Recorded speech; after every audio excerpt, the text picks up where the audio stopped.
Hi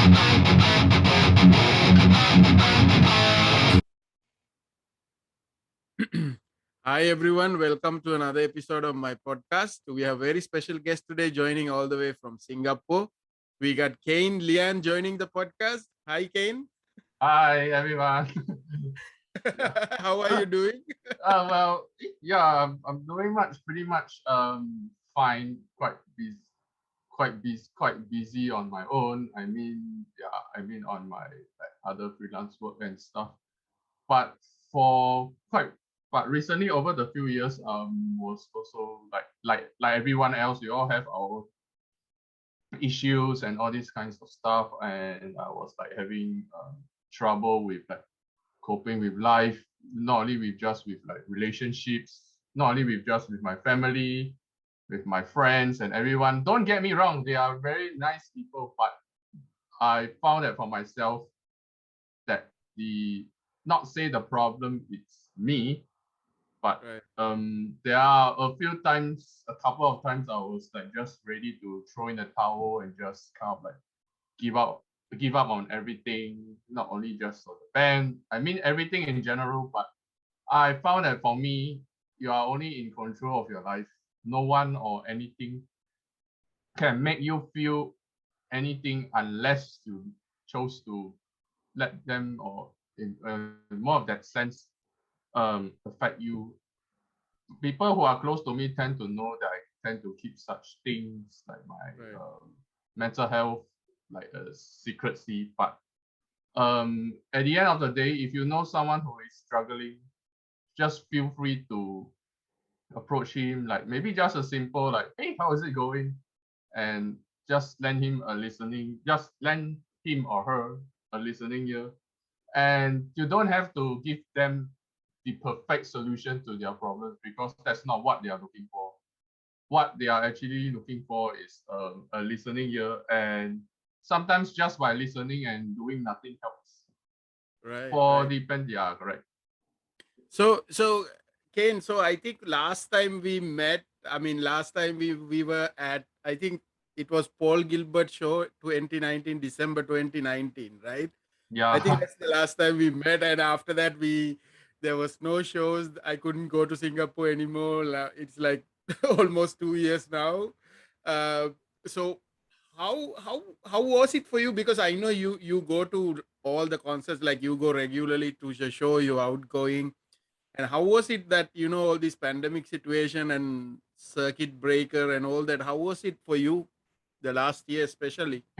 It just really got, I mean, for me, I feel very, very cranky because there's like no shows and all this kind of stuff to actually to like to let out, you see. But recently, even despite during the pandemic, I think things are slowly sliding back to normal, because we have like the very most recent show, which is Babies. Although it was streamed live, but Hmm. it actually helps to give people more of like a surreal experience that they are actually there because of things like social media and like streaming platforms. and and of course they are actually doing this is to regulate the rules of like social distancing, and also to prevent more people from catching the virus, because as you know, the virus is very, very, very contagious. Yeah. So And other than yes, yeah, I'm sorry to interrupt. How's things going in the Philippines? Philippines, actually we were continuously in lockdown until now, from Oh dear. March 2020. But now just like last few weeks, the restrictions are slowly relaxing, and I think even just now my kid was able to go out just today, like Oh, after like, that's nice. yeah, so he just went to church with my wife, so he's allowed to go out. So I think things are getting better. I saw that few Facebook posts that people were doing a live show, like some acoustic live show was happening just like last weekend probably.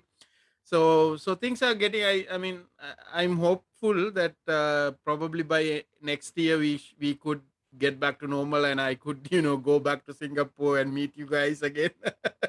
Yeah, we really miss you around. You're such a nice person to be around with and to talk to. And, yeah,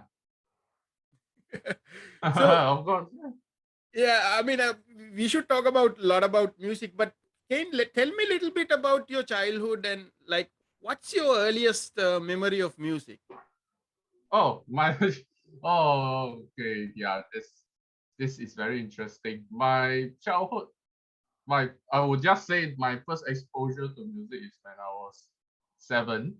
My mother was a huge Madonna fan, and she loves new wave bands like In Excess, Pet Shop Boys, Human League, Duran Duran, and all of that 80s that new wave like a flock of seagulls and all this kind of stuff. And that was pretty much I listen to in the car because we always have this like rule, like when like if our parents are driving the car, we are not allowed to change the radio and all that kind of stuff. And yeah, that's pretty much I listened to when I was a kid. And as I start to grow older into like elementary school, I started to listen to bands like Korn, Linkin Park, and of course, I won't say bands. Kylie Minogue. That's a very bizarre choice.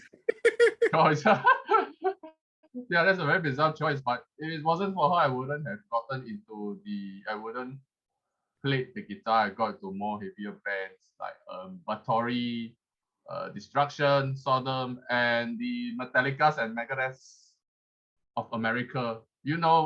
Um, basically bands like Dark Angel and all those very underground American trash bands.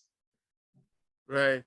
I mean, lot of people sometimes, they tend to say like, Linkin Park, they don't like, but I think Linkin Park is very important band, right? A lot of people got into metal because of Linkin Park, right? Eventually, I mean, I feel some of it is partly is of the lyrics and the emotions and expression and all this right. kind of stuff.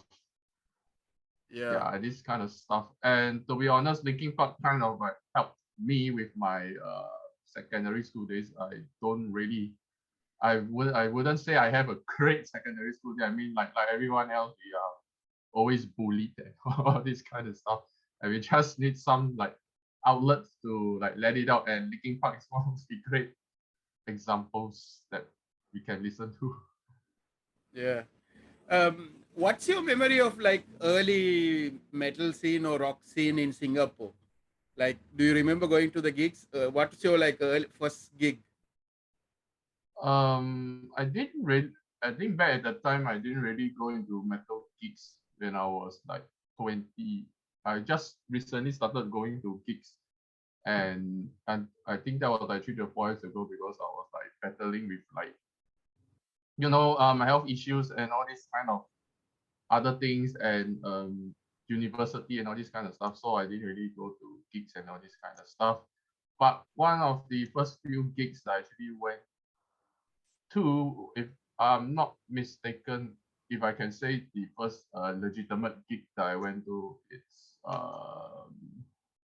Illy Mauser's album launch, which you get to meet Assault and some of the boys from Bandbox Production, and a lot of those metalhead, all those people from the music scene. Honestly, they are very nice people. Yeah, I mean, the it's what I love about Singapore is like if you go to a gig, it's like the same people, right? It's always like the same guys that go to those Yeah, shows. it's like everyone knows you there. like like people will go to like nightclubs and stuff like, hey, can I have your ID and all this stuff. But when you go to our gigs, it's just like, nah, yeah, cool. We all know you already. We all know you. Yeah, that's the difference. Yeah. Yeah, I mean, I made so many friends. I think a lot of people that go to the gigs think that I'm actually from Singapore because I'm there. I used to go to like all the gigs, right? I was there. Yeah, like everybody knows you there. You don't have to. You don't have to. You have to, as long as everyone will be nice to you, as long as you don't behave like a pompous douchebag and like just like you get what I mean. Yeah, As long as you yeah, don't behave like a pompous douchebag in the gigs or whatsoever, I think it should be fine. yeah. Yeah, I mean, of course, all the gigs I went, I actually had a very great experience. That's why I keep coming back to Singapore. I really feel that friendship, and it's and the shows are, even the organizers are, they're very professional the way they conduct it, and they're friendly. Even the promoters, I became friends with the promoters itself, right? A lot of these guys who put up the shows. So, and I feel like I need to support some of these guys. That's why I keep on going. I think it's same with you as well, right? Yeah, for me, it's not because of who is playing or whatsoever. For me, it's more the love for music that keeps me going to these places and here and there, which is why I'm always very, very open to like attend like other shows, like be it metal or non-metal Mm. shows. And I think one of the I think the most recent non-metal show I actually went to is Linway Festival 2018. It was a non-metal festival, but the music and the bands are just very.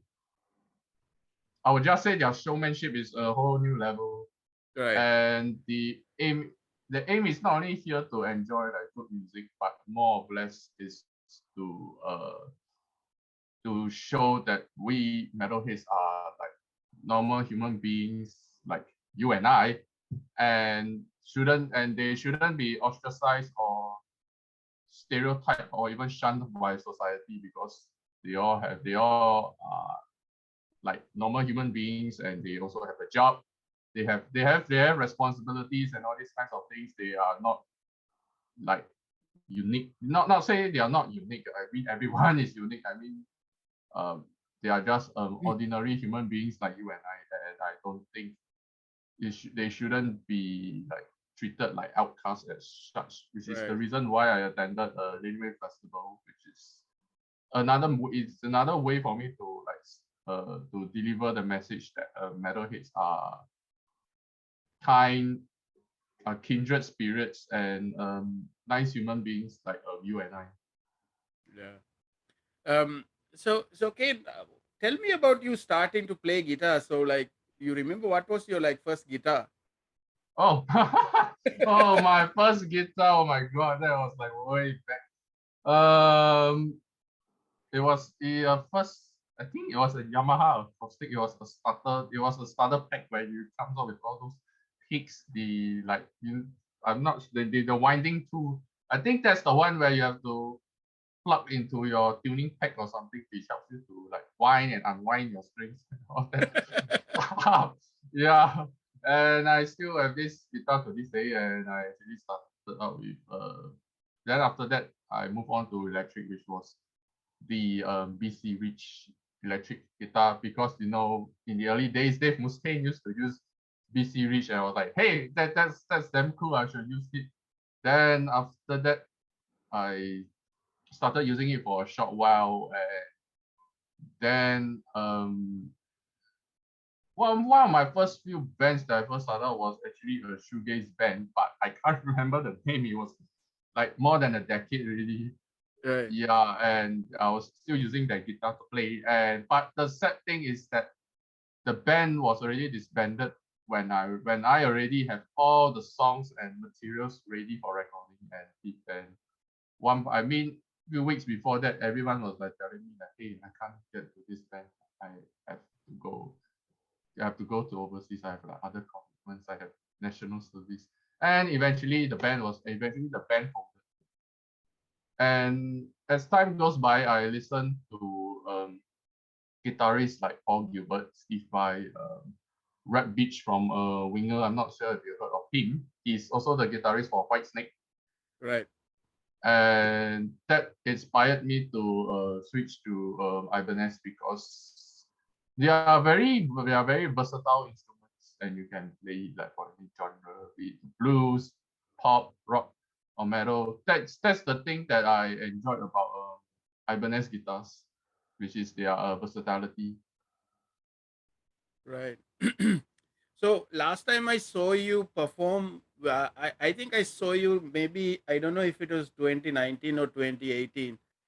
We Yes, took, that's with Raja Singha. right, Raj Singh. I think it was early 2019, right? Yeah. Right, like the first, maybe it was like just like the first show of 2019, I think, something like that.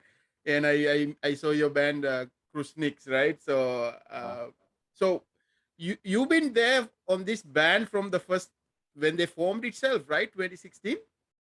Um, Actually, the band was, I think it started in 2016, but way before that.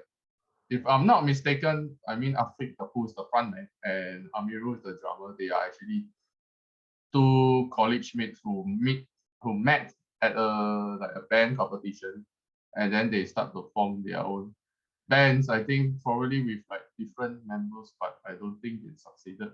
And eventually, I'm not sure who actually put out the ads on online. I think Hmm. it was Afik or Amiru. I'm not sure who it is, that they are actually looking for a very loud and aggressive guitarist. And being the person who loves challenges, I responded to the ads and we joined. And eventually we formed Krusnix. Krusnix was initially joined by another bassist and a vocalist, but after some time they left because of like personal commitments. And eventually I met Shaz at the Mouse's gig, which I think is my first local gig, and then we just kind of like hit it off and was like, hey Shaz, would you like to play some music and stuff? He was like, sure. What's the band now? Then I just told him it was Krusnix, and he was like, oh, okay, sure, no problem. And that's how the band actually got along. And I was actually quite surprised that the band actually lasted for so long. Because to be honest with you, I'm a very pessimistic person. Yeah, But yeah, what I love about the band is that, I mean, even though I mean, you guys are like, heavy thrash band, but when you guys get together, like when you're not playing, you just like bunch of like all these, like you guys have so much fun together, right? It was so fun to be with you guys. Like you're yeah, all just laughing and joking, and even the picture I took with you, it's like just bunch of these dudes like laughing. yeah. I mean, metal doesn't. I mean, not metal. Allow me to praise myself. I mean, music is not about like, wow, you have to be serious, you have to do this and all Right, that. Oh man, we really dread that kind of stuff. To us, music it's about having fun.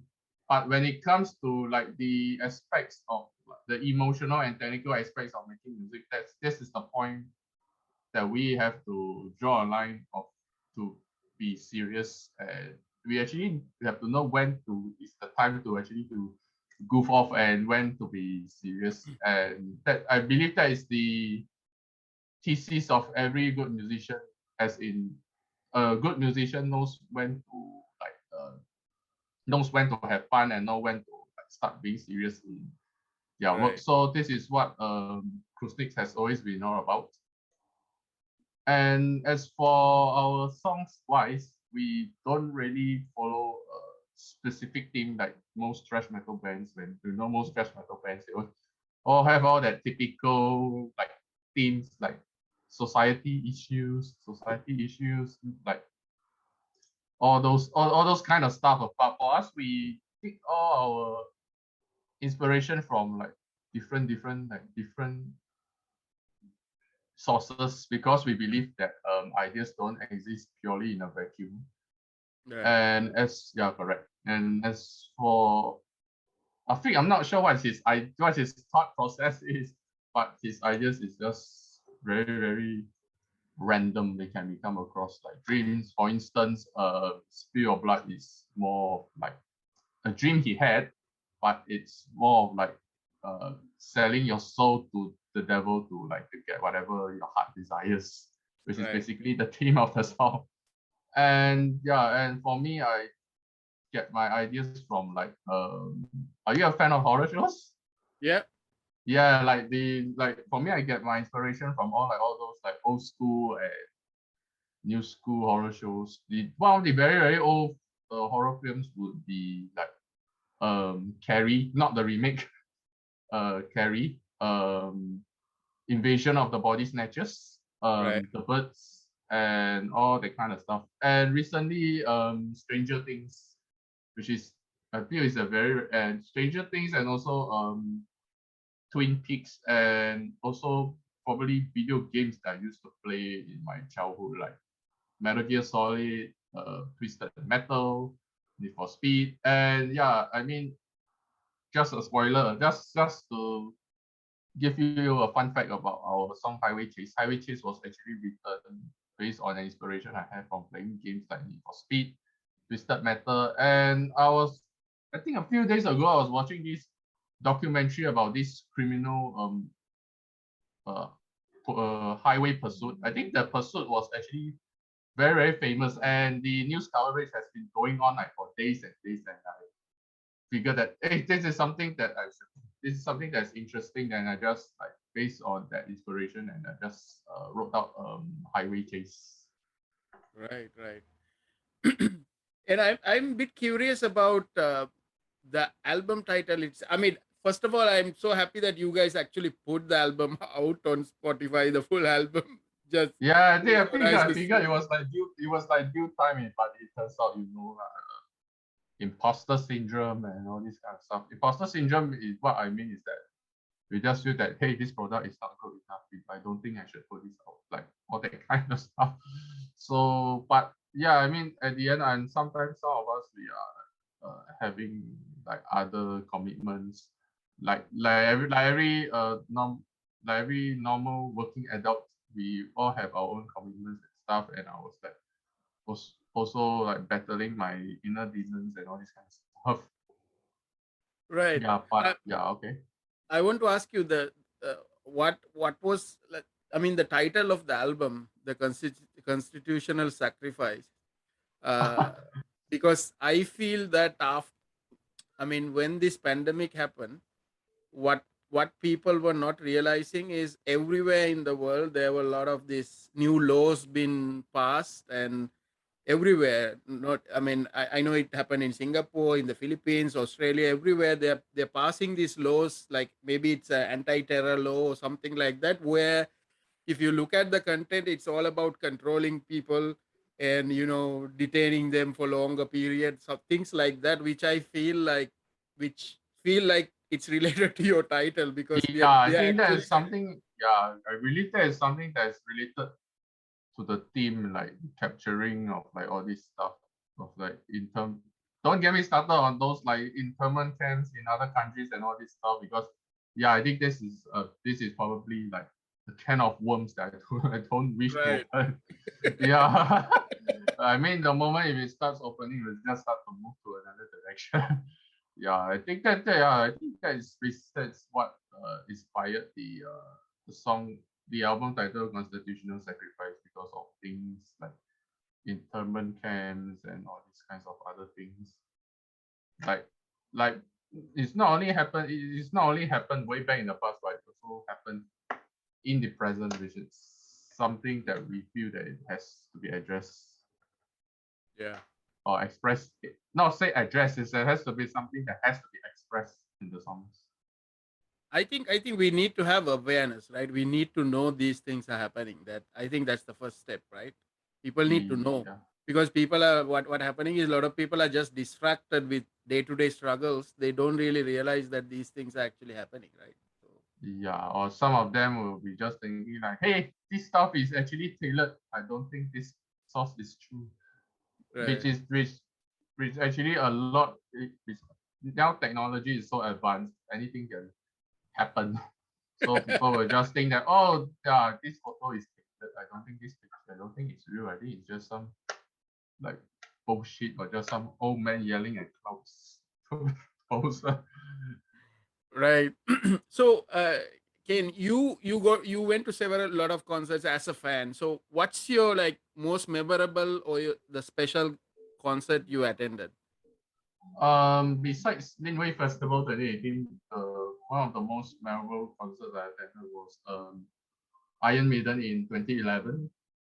It was yeah, it was mind blowing. It was mind blowing, and I know during that day I wasn't like hydrated. I didn't drink enough water and all that kind of stuff, and I was about to pass out. And the people are actually very nice to me, although I don't really know them. I mean, if anyone out there who is actually watching the video and who are the ones who was helping me out during the Iron Maiden concert, I mean, yeah, thank you, thank you for thank you for watching my back. Yeah, it's more of like it's an eye opener because yeah, I mean as a huge Maiden fan, I think it's no secret that I've already like have all of their complete discography. If you don't count the live albums, of course. Yeah, I'm a very huge Iron Maiden fan, and the concert was actually a my opener because you get to see your heroes and enjoy the music, and it's not only about the concert, it's about like making new friends and like, new friends who have like the same interests and the same likes and stuff as you, and it's easy to forge a brotherhood.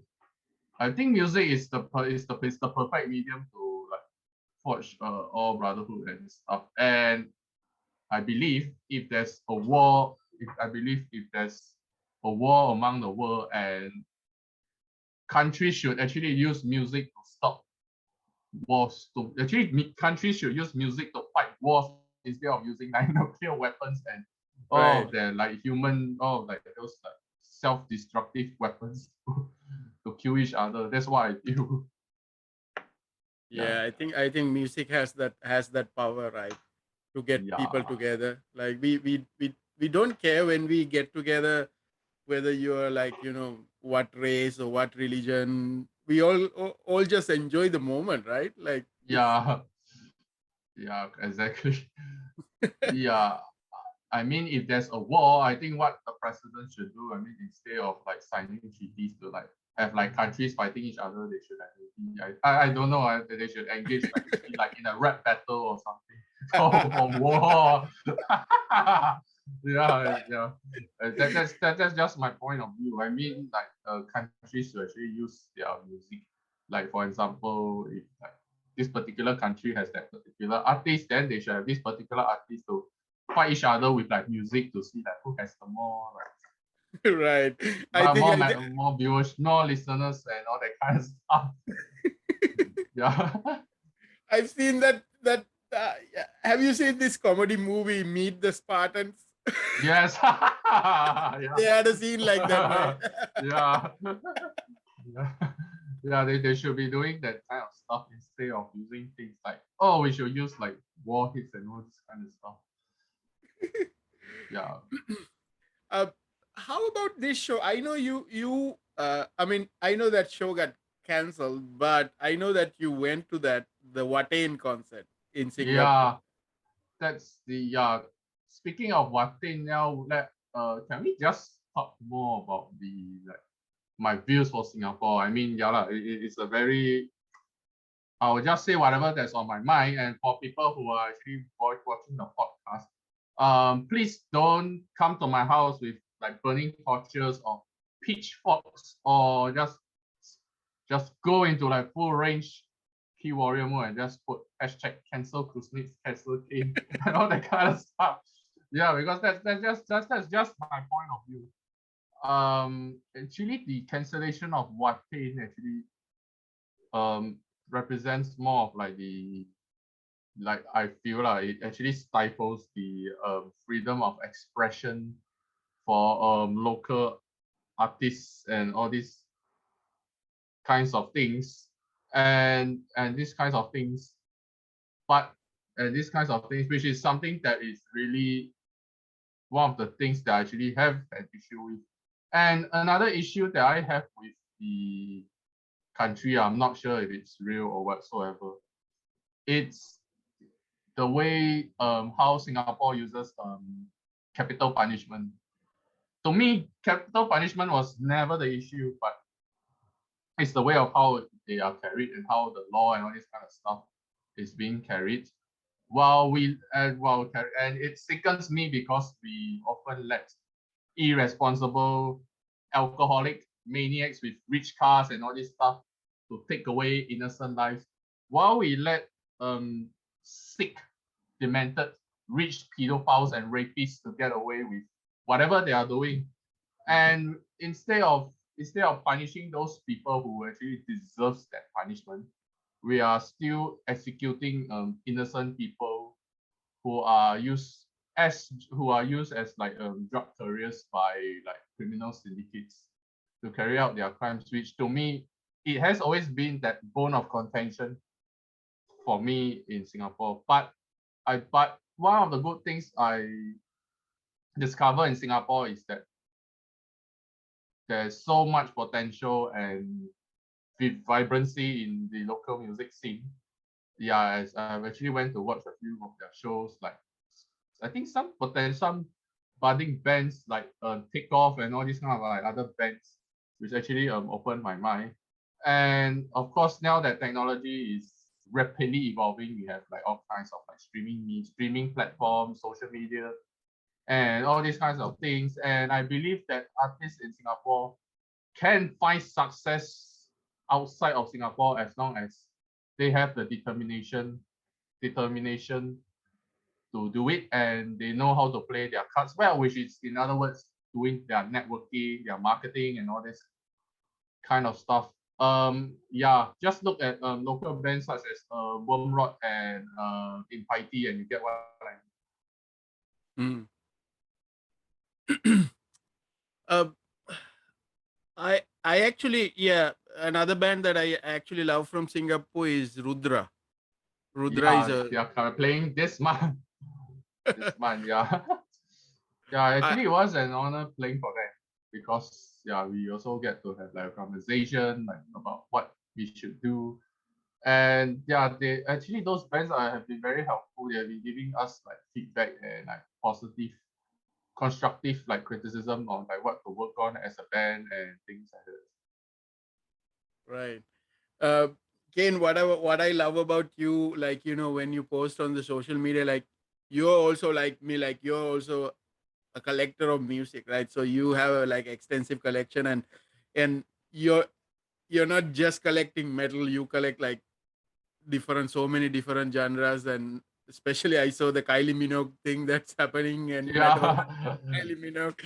um, I want to show you one thing. So actually for me, this was one of my, like, Oh, can you see that's this? the Japan press. Yeah, I have it as Yeah, I well. think you have that also, right? Yeah, but the OBI is missing. Yeah, that's what happens when you buy stuff on Discord. They usually like sometimes they sell you like secondhand stuff and all this stuff. Yeah, yeah, that's a great vinyl. Yeah, and then do you remember this lady? Oh yeah, Samantha Fox. Oh my god, I was listening to it like I think half an hour before the interview. I was listening to like 80s, like your In Excess, your Samantha Fox, your Debbie Gibson, your Tiffany, what else is there? Oh, Talking Heads and Right. all these kind of like 80s bands. So what's the fascination about Kylie Minogue? Are you listening because your, like you said, your mother used to listen to this type of music back home, like back in the day, right? When did you like come to know about Kylie Minogue? Oh, that was in primary school. I think I was primary school. I was like the first song I actually first primary school, and we just started to tap out the MTV. Then when I just turned on the TV, I was like, wow, that song. Oh, can't get you out of my head. Then during in primary school we used to have this exercise program. That song just came on again. I was like, wow. I was like, okay, I really need to give that listen. But the first song I listened from Kylie wasn't Can't Get You Out of My Head. It was actually Kids with Robbie Williams, Right. because I also love Robbie Williams, and that's how I discovered Kylie Minogue. Right. I think my favorite song of Kylie Minogue is the one she did with Nick Cave. Oh yeah, the Bad Seeds is a very dark song, but yeah, Right. yeah. I mean, it just proved that. I mean, she's not just a like pop artist. She's like, it's really like that song is like art, right? It's like, and It's even the very music artsy. video is so dark, right? Yeah, I think she can do songs with artists like Beck and all this kind of like alternative artists. Like Right. yeah, then I think she will do well. And yeah, I think she actually did an alternative, I think trip hop album before. I think it was called Impossible Princess. And I think the producers, I think one of them is from Manic Street Pictures. Right. So what else do you do when you're not playing guitar and not listening to music? What else do you do? I know you write stuff. So what sort of writing do you do, kind? Oh, I provide copywriting services for course creators over the internet, and sometimes I would also craft my own content and all the other stuff on my blog. But most of it is more of like an educational level. It's more of like to educate people more about like the wonders of marketing and copywriting, because to me marketing is a transformative process that helps to coach, which helps to turn readers from readers who have like no awareness like about their pains and all this kind of stuff into someone who is empowered, ready to take on your offer, customers and all this kind of stuff. And it's, to me, it's more of like, it's very fascinating of what marketing can do if you use it the right way, to actually to help like more people who actually need your services or your products. Right. So, I mean, I kind of feel that like probably by next year things would slowly become sort of normal. And what do you look forward to like next year and year after? What are you looking forward to personally and as part of the band? As part of the band, it will be to write more songs, and also hopefully the doors will open for us to perform, and hopefully for our masks to remove. Hopefully no masks. That's for next year. Yeah. That's the thing I hope for next year. But it's gonna be a long stretch. Yeah, it's like zigzag, right? It's sometimes open and then the numbers go up and then you have to lock down again and Yeah. so Yeah. Last year is very frustrating because it's like, oh, we can't go out. We have to be at home all the right. damn time. And it can So get sometimes it gets very lonely.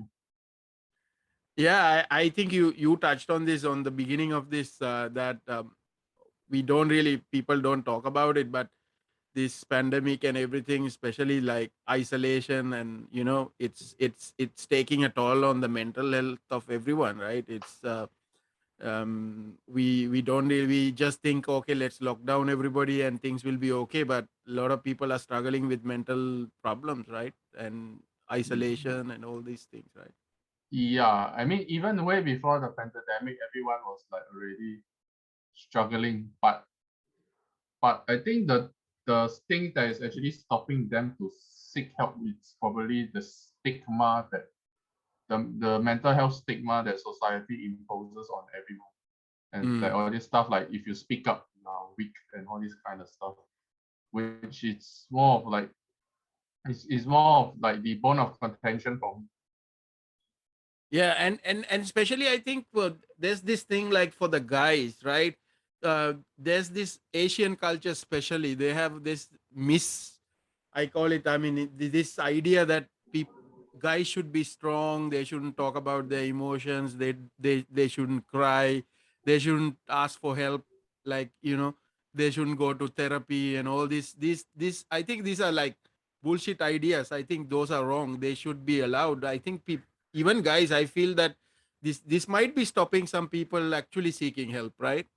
Yeah, yeah, I believe that is the reason why it has been going on. But on the positive side, I think it actually starts I think more and more people are actually aware of this issue. So I just hope that it will be better not only for us men, but everyone in general who are actually struggling with these kinds of things. Yeah. I mean, I hope that even somebody listening, going to watch this video, or listen to this podcast, if you feel you're overwhelmed, you will go and seek help. Ask for, even talk to your friend or family, right? That you're what you're going through. So, um, Kane, what's your message to the viewers of this video and the listeners of this podcast? Well, one of the takeaways I would actually mention is that never give up on your dreams, regardless of your age. Frank, quite honestly, it took me almost a decade to get a proper band like Krusnix and actually get a ship going. And if someone like me can do it, so can you. Surround yourself with people who believes in you. I mean, people who have like like a huge spread of like positivity and people who can help you stay rooted in your dreams. And last but not least, be kind to others because you will never know whether that person is struggling or what kind of battles that they are going through. Right. Anybody you want to shout out to? Yeah, one of the shouts I would want to say is like thank you to uh, the members of Krusnix who has been believing in me since day one. I mean, I know I'm like quite a very a sloppy player at times. I mean, thank you for so much for entrusting me with Krusnix, and also to my mom. She's my pillar of strength because she knows what I am going through and all this kind of stuff. And last but not least, to my brothers from Vanbox Productions, who has been helping out with Krusnix since day one helping out Krusnix during its early days. And also shout out to everyone that I have positively impact with not only just Krusnix, but with my presence as well. Right. So Ken, thanks for joining. I really enjoy talking to you. I think we should have done this long time ago, but you know, we know each other for some time now. So yeah, I definitely want to listen to your album more because I was listening to some of the songs and I really love, especially the one that I posted. It's the guitar part was like so crazy. That's why I Oh, used it. what kind of guitar solos? There's tons of crazy guitar solos in the song. Like so crazy. So all the best with your plans with your band, and yeah, let's keep in touch, and I'll hopefully see you in Singapore again, and hopefully you guys can come and play in the Philippines in the future. Yeah, of course, I miss John, and hopefully we can just stop by in Philippines. I mean, for me to stop by in Philippines for some like Red Horse beer and lechon or Jollibee. Yeah, the food. I mean, to be honest, the food in your country is just the bomb. I really love the food. Yeah, actually that's It's why just I did it's, that's why I didn't leave the Philippines. So I'm not from the Philippines originally. I'm from Sri Lanka, but I just stayed here because I really love the food, love the people, and it's that's why. the culture is actually quite laid back if you ask me. Yeah, that's right. Yeah, yeah. So Kane, have a great evening ahead, and I'll see you again. You too. See you soon. See you. Bye. Bye.